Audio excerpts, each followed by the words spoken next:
Well, some of you are aware of this famous book, Tragedy and Hope, written by Georgetown professor Carroll Quigley way back in 1966.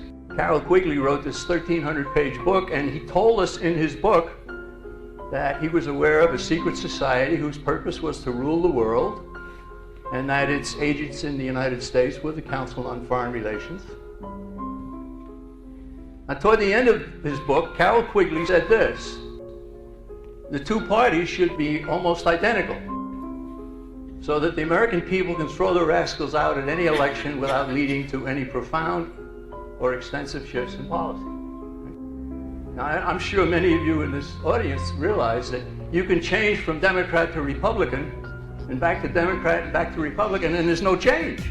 Right? So what Quigley wanted to see happen has happened. And the ones who were able to do that to the Republican Party were the neoconservatives.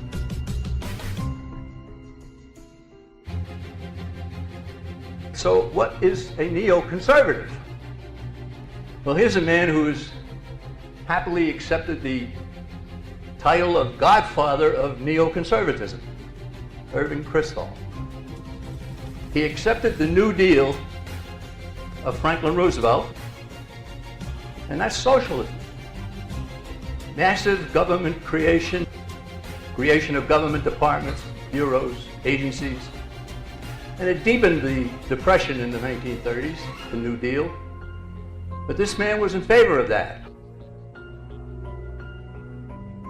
How and why did neoconservatism get started? They said with the nomination of George McGovern signified that the Democratic Party was not hospitable to any degree of neoconservatism. In 1972, only a few of us drew the obvious conclusion that we would have to try to find a home in the Republican Party, but with every passing year our numbers grew. I regard myself lucky to have been a young Trotskyite, and I have not one single bitter memory. Trotskyite. Right? Who's Trotsky?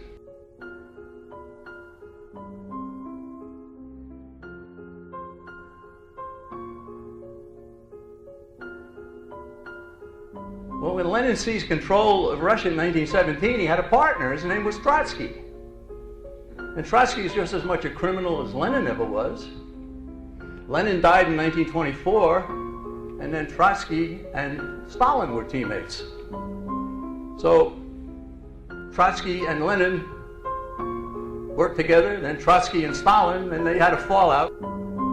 He was exiled by Stalin in 1927, and he ended up in Mexico, where he was slain by one of Stalin's agents with an axe through his head. Okay, so the neoconservative movement is socialism, internationalism, and Trotskyism.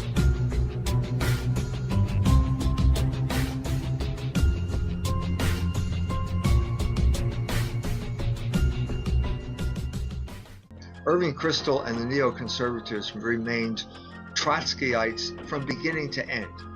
The Soviet Union was the vehicle of the Jewish revolutionary spirit, but by the 1970s, beginning in the 1970s, the United States took over that role. It was the cutting edge of the Jewish revolutionary spirit in the world, where it stands pretty much today.